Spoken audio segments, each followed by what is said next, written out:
ನಮಸ್ತೆ ಟಿವಿ20 ಕನ್ನಡ ವಾಹಿನಿಗೆ ಸ್ವಾಗತ. ಮಾನ್ವಿ ಪಟ್ಟಣದಲ್ಲಿ ಸೊಳ್ಳೆಗಳ ಕಾಟ ವಿಪರೀತವಾಗಿದ್ದು ಜನರಂತೂ ಬೇಸತ್ತಿದ್ದರಿಂದ ಮಕ್ಕಳು ನಾನಾ ರೋಗಗಳಿಗೆ ತುತ್ತಾಗುವ ಪರಿಸ್ಥಿತಿ ಬಂದಿದೆ. ಹೀಗಾಗಿ ಫ್ಯಾಗಿಂಗ್ ಸಿಂಪಡಣೆ ಮಾಡಬೇಕು ಅಂತ ಆಗ್ರಹಿಸಿ ಬಿಜೆಪಿ ಎಸ್ಸಿ ಮೋರ್ಚಾ ಪದಾಧಿಕಾರಿಗಳು ಪುರಸಭೆ ಮುಖ್ಯಾಧಿಕಾರಿಗೆ ಮನವಿ ಸಲ್ಲಿಸಿದ್ದಾರೆ. ರಾಯಚೂರು ಜಿಲ್ಲೆಯ ಮಾನ್ವಿ ಪಟ್ಟಣದಲ್ಲಿ ಚರಂಡಿಗಳ ವಿಲೇವಾರಿ ಮಾಡದ ಕಾರಣ ದುರ್ನಾತ ಬೀರುತ್ತಾ ಇದೆ. ಸೊಳ್ಳೆಗಳ ಕಾಟ ವಿಪರೀತವಾಗಿದ್ದರಿಂದ ಜನ ನಿದ್ರೆ ಮಾಡದಂತಹ ಪರಿಸ್ಥಿತಿ ನಿರ್ಮಾಣವಾಗಿದೆ.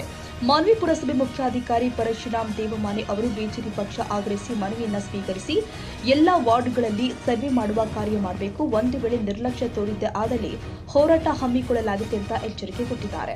ಈಗಾಗಲೇ ಭಾರತೀಯ ಜನತಾ ಪಕ್ಷದಿಂದ ನಾವು ಮಾನ್ವಿ ಪುರಸಭೆಗೆ ಮನವಿಯನ್ನು ಕೊಡುತ್ತಿದ್ದು ವಾರ್ಡ್ ನಂಬರ್ 9, 8, 10, 11ರಲ್ಲಿ ಕೊಳಚೆ ನಿರ್ಮಾಣ ಮಂಡಳಿಯಿಂದ ಕೊಳಚೆ ಪ್ರದೇಶವಾಗಿದ್ದು ಆಲ್ರೆಡಿ ಚರಂಡಿ ವ್ಯವಸ್ಥೆ ಇಲ್ಲ, ಫಾಗಿಂಗ್ ಇಲ್ಲ, ಆನಂತರ ಯಾವುದೇ ರೀತಿಯ ಸೊಳ್ಳೆ ನಿರೋಧಕ ಯಾವುದೇ ಕ್ರಿಮಿನಾಶಕವನ್ನು ಇದುವರೆಗೆ ಸಿಂಪಡಿಸಿಲ್ಲ.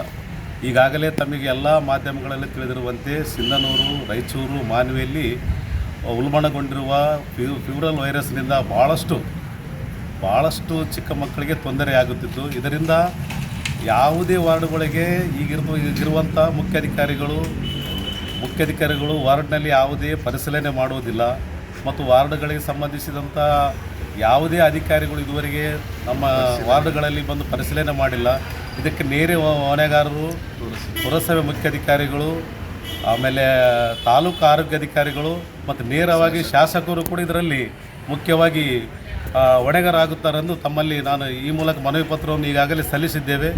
ತಾವುಗಳು ವಾರ್ಡ್ಗಳಲ್ಲಿ ಬಂದು ಸರಿಯಾದಂಥ ಸ್ವಚ್ಛತೆ ವ್ಯವಸ್ಥೆಯನ್ನು ಕಾಪಾಡಿ ಜನರ ಆರೋಗ್ಯವನ್ನು ಕಾಪಾಡಬೇಕೆಂದು ನಾವು ಮನವಿ ಪತ್ರ ಮೂಲಕ ಈಗಾಗಲೇ ಪುರಸಭೆಗೆ ಸಲ್ಲಿಸಿದ್ದೇವೆಂದು ತಮ್ಮಲ್ಲಿ ಕೇಳಿಕೊಳ್ಳುತ್ತೇವೆ. ನಮ್ಮ ಭಾರತೀಯ ಜನತಾ ಪಾರ್ಟಿ ಎಸ್ಸಿ ಮೋರ್ಚಾ ಘಟಕದಿಂದ ನಮ್ಮ ಸುದರ್ಶನ್ ಅವರ ಅಧ್ಯಕ್ಷತೆಯಲ್ಲಿ ಒಂದು ಪುರಸಭೆಗೆ ಒಂದು ಮನವಿ ಪತ್ರ ಕೊಟ್ಟಿವಿ. ವಿಷಯ ಏನಂತಂದರೆ, ನಮ್ಮ ತಾಲೂಕಿನಲ್ಲಿ ಪ್ರತಿಯೊಂದು ಟೋಟಲ್ ಒಂದು 27 ವಾರ್ಡ್ಗಳಿದ್ದು ಆ ಒಂದು 27 ವಾರ್ಡ್ಗಳಲ್ಲಿ ಸೊಳ್ಳೆಗಳ ಕಾಟ ವಿಪರೀತವಾಗಿದೆ.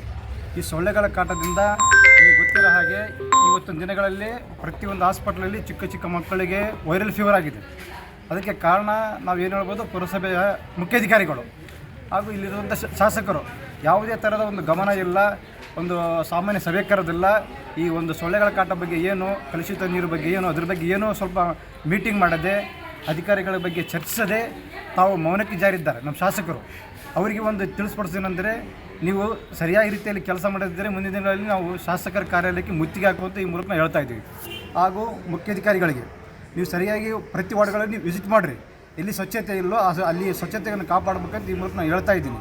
ಇಲ್ಲದಿದ್ದರೆ ನಾವು ಪುರಸಭೆಯ ಬೀಗ ಹಾಕುವಂತ ಎಚ್ಚರಿಕೆ ನಾನು ಕೊಡ್ತಾ ಇದ್ದೀನಿ. ಅಲ್ಲ ಸರ್, ಏನಂತಂದರೆ ವೈರಲ್ ಫೀವರು ಮತ್ತು ಈಗ ಸಣ್ಣ ಚಿಕ್ಕ ಮಕ್ಕಳಿಂದ ಹಿಡಿದು ಹಿರಿಯರು ಕೂಡ ಒಂದು ರೀತಿಯಲ್ಲಿ ತೊಂದರೆ ಆಗಿದೆ.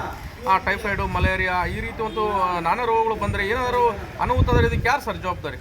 ನೇರ ನಮ್ಮ ಈಗ ಮುಖ್ಯಾಧಿಕಾರಿ ಪುರಸಭೆ ಮುಖ್ಯಾಧಿಕಾರಿ ದೇವಮನೆಯವರು ಹಾಗೂ ಆರೋಗ್ಯ ಇಲಾಖೆಯವರು ಹಾಗೂ ಮಾನ್ಯ ಶಾಸಕರು ಅವರಿಗೆ ಬೇಜವಾಬ್ದಾರಿತನ ಇದ್ದಂತೆ ಇದೆಲ್ಲ ವೈರಲ್ ಫೀವರ್ ಆಗ್ತಾಯಿದೆ. ಮತ್ತು ಈಗ ಆದರೆ ಮತ್ತೆ ಮಾನವ ಜನರ ಪರಿಸ್ಥಿತಿ ಹೆಂಗೆ ಸರ್? ಇದ್ರ ಬಗ್ಗೆ ನಾವು ಹೋರಾಟ ಮಾಡಬೇಕಾಗಿದೆ. ಪ್ರತಿಯೊಂದು ವಾರ್ಡ್ಗಳಲ್ಲಿ ನಾವು ಚರ್ಚಿಸಿ ತಿರುಗಾಡಿ ಸಮಸ್ಯೆ ಏನೋ ಎಂಬುದನ್ನು ತಿಳ್ಕೊಂಡು ನಾವು ಪುರಸಭೆಗೆ ಹೋರಾಟ ಮಾಡಬೇಕಾಗಿದೆ, ಮುತ್ತಿಗೆ ಹಾಕಿ. ಸೈಯದ್ ಖಾದರ್ ಬಾಷಾ, ಟಿವಿ20 ಕನ್ನಡ ನ್ಯೂಸ್, ಮಾನ್ವಿ. ಕನ್ನಡಿಗರ ಮೆಚ್ಚಿನ ನಿಮ್ಮ ಟಿವಿ20 ಕನ್ನಡ ವಾಹಿನಿ ಇದೀಗ ಟಿವಿಯಲ್ಲಿ ಲಭ್ಯ. ಕರ್ನಾಟಕ ಮತ್ತು ದೇಶ ವಿದೇಶದ 360 ಡಿಗ್ರಿ ಸುದ್ದಿ ವಿವರವನ್ನ ಪಡೆಯುವುದಕ್ಕೆ ಟಿವಿ20 ವಾಹಿನಿಯನ್ನು ಲೈಕ್ ಮಾಡಿ, ವಿಡಿಯೋಗಳನ್ನು ಶೇರ್ ಮಾಡಿ, ಕಮೆಂಟ್ ಮಾಡಿ, ಸಬ್ಸ್ಕ್ರೈಬ್ ಮಾಡಿ. HCN ಕೇಬಲ್ 842 ನಂಬರ್ನಲ್ಲಿ ಹುಕ್ಕೇರಿ ತಾಲೂಕು ಹಾಗೂ ಸಂಕೇಶ್ವರದ ಸುತ್ತಮುತ್ತಲಿನ ಹಳ್ಳಿಗಳಲ್ಲಿ ಲಭ್ಯ. PCN ಕೇಬಲ್ 129 ನಂಬರ್ನಲ್ಲಿ ಹಾರುಗೆರೆ ಸುತ್ತಮುತ್ತಲಿನ ಹಳ್ಳಿಗಳಲ್ಲಿ ಲಭ್ಯ. ರಾಯಬಾಗ್ ಡಿಜಿಟಲ್ ಚಾನೆಲ್ ಕೇಬಲ್ 80ನೇ ನಂಬರ್ನಲ್ಲಿ ರಾಯಬಾಗ ತಾಲೂಕಿನ ಸುತ್ತಮುತ್ತಲಿನ ಹಳ್ಳಿಗಳಲ್ಲಿ ಲಭ್ಯ. UDCN ಕೇಬಲ್ ನೆಟ್ವರ್ಕ್ ಉಗಾರ ಸುತ್ತಮುತ್ತಲಿನ ಹಳ್ಳಿಗಳಲ್ಲಿ ನಿಮ್ಮ ಟಿವಿ20 ಕನ್ನಡ ವಾಹಿನಿಯೂ ಲಭ್ಯ.